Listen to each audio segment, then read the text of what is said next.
Director of Marketing for Black Book Activator, Jim Coker, joins us here in our Atlanta studios. Jim, it's a pleasure to have you in. Thanks so much for joining us. Well, thank you, Russell. It's a pleasure to be here. So talk to us a little bit about the importance of engaging customers online. As we know, today's shoppers spending around 11 hours online shopping and only visiting about 1.5, 1.6 stores before making a purchase. So engaging customers online has got to be where dealers are focusing at. It's got to be. You know, when you look at the fact, as you say, the McKinsey & Company report said 1.7 stores are visited by shoppers today. Right. Which means they're doing their research online. When you look at that process and they're looking at everything from research sites to OEM sites to dealer stores sites, how do you engage these customers? You also have to understand that Jumpstart produced a report last year that said that 67% of the shoppers are spending at least 2 of those hours on smartphones or tablets, which means they're doing it in a mobile environment, most times multitasking, watching television on their phone, on their tablet. So they're engaging that way. You have to get them from that engagement online into the store. And it's important to understand that environment, understand the people that are in that environment and how they communicate with you. Talk to us about how quickly a dealership should be responding to a lead that they get. Obviously, they're getting these leads. If the customers are there online, they've got to be getting these leads online. But are dealers responding quick enough, and how quickly should they be? They're getting much better at it. You know, the days of the 24-hour response time have totally disappeared. Today's shoppers are continually communicating. These people are online 24/7 almost. Think about the people you know that sleep with their phone right next to them. I'm one of them. I'm guilty. I am. Okay. So you have to respond quicker, and what we're seeing are response times that are getting down into the minutes. And that's becoming acceptable and normal, but it's not just responding quickly, it's responding properly. When you think about how you engage in a conversation, when somebody walks into a store, you open a conversation, hello, you might talk to them about what they drove up in, etc. When you're dealing with an online lead, you don't have that part of the conversation. Right. So you have to look at the lead, look at what's in it, think about that, because that's how the conversation was opened.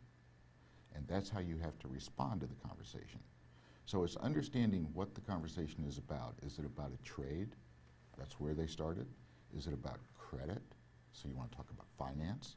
So it depends on what's in the lead that you're talking about, and that's how you start the conversation. The second half of the conversation is understand how that communication was generated. Folks today live in a world of email, text, social media. Right. They're talking about short, tight, concise conversations. When you engage back, your conversations need to follow the same pattern. Makes sense. If it is through social media where the lead comes through, is it okay for a dealer to be sending back through Facebook? I almost feel like you lose that reputation of what will happen, yeah, you're right, it's not really an engagement on social media, but what will happen if the dealer recognizes that's where their shoppers are, they put the right tools on their Facebook page, for example, to allow the consumer to engage them via social media. Right. Once that engagement starts, the lead is generated and they have the contact information. Maybe it's a phone number, email address, whatever, but they've got another way to come back in the conversation and continue it. But the key is being where they're at. Let's talk about who should be responding to these leads. Is this something that the internet sales manager should be doing by themselves, or does the responsibility need to be divvied up between the entire team?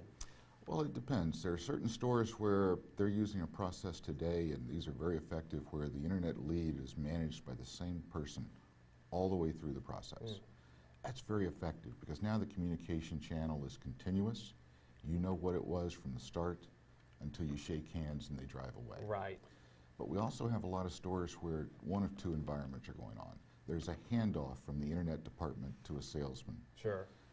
In that case, the conversation has to be passed. The salesperson responsible on the floor has to understand the front half of the conversation, how the lead was generated, what's transpired up to that point. Right. So when they pick up the conversation, it's a continuous, pleasant experience for the consumer. Because if the consumer feels there's a disconnect in that process, Yeah. you start losing them. And a lot of times they'll walk, and you don't want that to happen. In other stores, the leads come right in and just go to the floor. Okay. You know, there's a person responsible for the internet, but they're not necessarily a salesperson. Sure.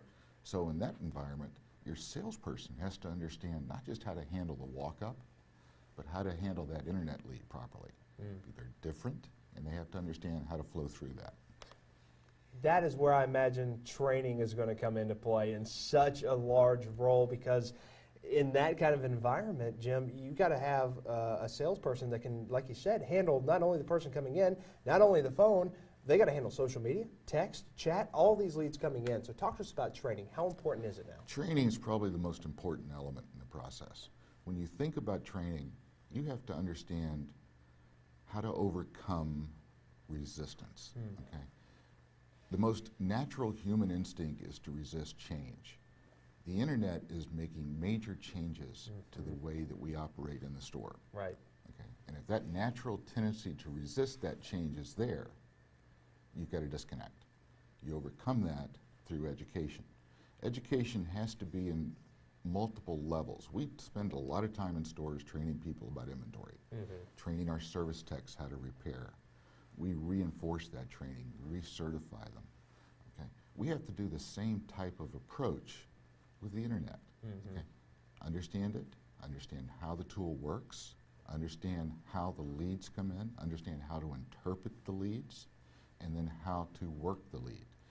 That education has to happen in both the internet department, the sales department, and the management level. Because the management level has to understand what's going on in their store. Right. Okay? And if they understand it and embrace it, okay, and everyone sees them embracing it, you get behind something a lot quicker when your boss is behind it. Yeah, trickle-down effect begins to happen then Exactly. at that point. Right. With the time being spent on training for internet, are dealers spending enough time there, and how much time should they be spending? They're spending more. Okay. Okay. It's hard to say exactly, you know, put it to minutes or hours. Right. Because training takes multiple stages. There's initial training, there's what I call ramp-up training, and then there's ongoing training. Right. The thing about training, when you look at an instructor, if an instructor does a perfect job of delivering a message, and a student does a perfect job of listening, the reality is they walk away with about 83% of the content that was delivered. Right. Through time, that 83% begins to deteriorate. Sure. So there's a reinforcement process that has to occur in that education. And that's what we're seeing people beginning to recognize and move toward. How does Black Book Activator fill in with training in this area? I know this is something that's big for you. It is. It's very big for us, and we're great believers in it. We actually offer a three-tiered approach to training. We offer one-on-one training. In the initial phase, understand how the tool works, help you implement the tool properly to get the greatest benefit from the tool. Right. The next level we offer are a series of webinars, online classrooms, if you will, where you can go and hear about best practices and get the benefit of listening to questions and answers from your peers in an open environment. Okay. Those are taught on a regular basis. You can come back and take them again and again if you want to get reinforcement. Right. Okay. Or if someone new comes into the store. The third element is an online training system that we created, which allows our customers to come online, take a series of short 2 to 3 minute classes about individual bites. It's easy to understand, easy to digest, and easy to remember. We broke those classes down so that you understand everything from the sales process. We also put some lessons in there just for management so that they understand the importance of the tool for them. Okay. You can go through the process, take all the classes, and we actually provide online certification in the process so you become Activator certified. Right. And the tools are there for the salespeople to use. You know, imagine a store where everyone in the store is Activator certified. Oh, wow. It's a I game now have a changer. customer that's very effective. Right. Okay. And a new person comes in, just like you put them through training on the inventory, you put them through training on the tool. Let's backtrack here for a minute and talk about change management. This is a term that I've been hearing a lot about lately at dealerships and more so in other retail areas. But now moving into dealerships, it seems like change management has really become a hot buzz term. What is it, and how do dealers need to get involved with it? Change management is a process that you go through whenever you implement something new into an existing organization. Mm-hmm. The key to making change management work properly is it starts with understanding what you're doing, getting educated on how it should work, right, and what the best practices, if you will, are. Then analyzing exactly how you're going to implement that into your current process. You don't necessarily say throw out the old and in with the new. Right, right. It's more a merger of how the two come together. Okay. Then you implement the process, you test it, you see how it's working, and if it works as you expected, then you roll it out across the board. If it hiccups along the way, you step back, you tweak the process, and you move it forward again. Effective change management is an ongoing process. It's not something you do once and forget. Right. It's continuous. So I imagine this is something that dealers need to be focusing on when it comes to implementing their internet processes. And so how do they begin beginning the stages of an internet process within the dealership? Because let's say there's a dealer out there that is still behind when it comes to internet. Where do they begin, and how do they slowly implement that in? Where's the starting point? The starting point is really making sure you understand what your challenge is and what you're trying to achieve. Then selecting the proper tool. Okay. There are a lot of tools on the market. There's new ones showing up every day. Right. Make sure you pick the right tool for you and the tool that is going to give you the greatest result. Once you have that tool, invest in the education. It's not a monetary investment, it's a time investment. But it's a time investment that will result in monetary gain down the road. Right, right. And that's the key. Then after you're educated, it's very simple. Get behind it, embrace it, and begin to implement it. Put that change management process in place and move it down the road. As you go through it, measure it. Make sure that everything is giving you the result that you know. What often surprises me is I'll ask someone, I'll be at a conference, I'll say, how are we working for you? Or how's that tool working for you? Right. It's pretty good. What are your results? Well, I think we sold more cars. Thinking you sold more cars and proving you sold more cars is two different things. Yes. So you have to make sure you measure it and bring it back and show that ROI. At the end of the day, that's what it's all about. So it's actually very simple. It's 4 steps. It's educate, it's implement, it's motivate and embrace, and then measure. Let's talk about Black Book Activator here for just a second. For a dealer out there that doesn't know what it is, give us the quick pitch on what exactly Black Book Activator is for somebody who might be new to it. Be glad to. What we do with the Activator division of Black Book is we provide a set of tools for a dealer to put on their website designed to help them engage those shoppers that are spending all that time online. Okay? The key is to get them to engage with tools that answer questions that are on top of their mind.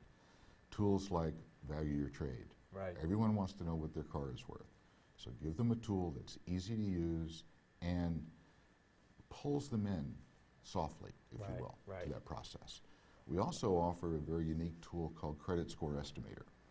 And what this tool does is allows the consumer, without providing any personal information, to get an estimated credit score. It's about a 50-point range that tells them where they stand financially as far as getting financing. From a dealer's perspective, when you think about it, they now know what the consumer is trading. They know what their estimated score is. They know what their current payments are. They know everything they can about that consumer before they initiate that conversation. So now when they initiate it, if the lead was one about credit score estimator, they know it's a financial lead. So they open the conversation talking about finance options. Because that's top of mind. If it's a trade lead, they open the conversation there. If it's a combo, or what we call a super lead, where they know everything, they've got a chance to move the conversation in several directions, but keeping it focused on what the consumer wants. It's a great concept, and like you said, for the dealer, it gives them the homework ahead of time, and for the consumer, I'm imagining it's cutting down the time that they're spending with the dealer actually at the store negotiating, because you've already done the homework on both sides there, and everybody knows where everybody's at. It's what the consumer's looking for today. They're looking for transparency in the process. Absolutely. I mean, that's a word we're hearing more and more about as people talk. It's all about, you know, the transparency in the deal and in the process. Dealers are putting their inventory online. They're putting their prices online. Put the transparency on the trade online, and put the transparency on financing. You've got a happy consumer. You've got a quick process. But more importantly, you've got a consumer that has a great experience, that's going to come back when they need their next vehicle, Right. or when they need their service on their vehicle. And you begin to develop loyalty. Absolutely. And that's what's key. One more question before we let you go. Sure. Let's get a roundabout summary of, if I'm a dealer and I need to focus on just a couple of things when it comes to internet lead management, what are those things that I need to be focused on, and what do I need to be paying attention to? Okay. It's 4 steps, as I said. It's education on the tool. It's embracing the tool, getting behind it. It's implementing the tool properly, and then it's measuring the performance of the tool. So educate, embrace, implement, and measure. There it is. Jim, before we let you go as well, what else is going on at Black Book this year? I know some big things could be coming up. Yeah, we've got a couple of exciting things in pilot right now. Okay. I'd love to be able to talk about them, but my old school training says you don't talk about something until you're ready to release it. But I would say stay tuned. Okay. There's some exciting things coming out from Black Book this year, and I'll come back Be and on tell the you about lookout. them when we're ready. Great. Well, Jim, a lot of big things going on over at Black Book. You can find out more information about Black Book at blackbook.com. It's blackbookauto.com. There it is. Jim Coker, thanks so much. Thank you.